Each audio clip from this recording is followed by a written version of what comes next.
Nak, nag-text sa akin yung ano na to. Girlfriend mo ba yan? Sabi ko, oo. Yung nakita ko sa ngiti ng nanay ko na ayos ah. Binata ka na. Pero parang ano din na, bata ka pa. Pero parang sa, yung ngiti niya, alam ko na Natuwa naman siya. ibay mo ha, parang gano'n. Kasi lalaki yung anak ko eh. Eh, uwi yung tatay ko, sabi niya, yung anak mo, may girlfriend na. Eh, ano magagawa natin? Eh, nasa lahi natin yan. Sabi na airpot ko kaya. Kaya siguro yun. So masasabi mo bang yung pagkatao mo ngayon, malaking factor din yung airpot mo? Oo eh. Kasi matikas talaga siya eh.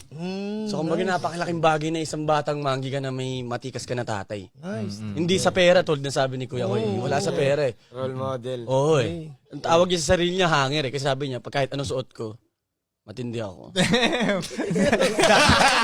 Ano yung metaphor niya? Bago yun. Hanger lang yan. The Hanger. Kung rapper siya, ano yun ang pangalan? The Hanger. Kasi kahit anong isuot mo sa akin, son. Daddy Bob. Diego. The Hanger ang puta. Galing ah.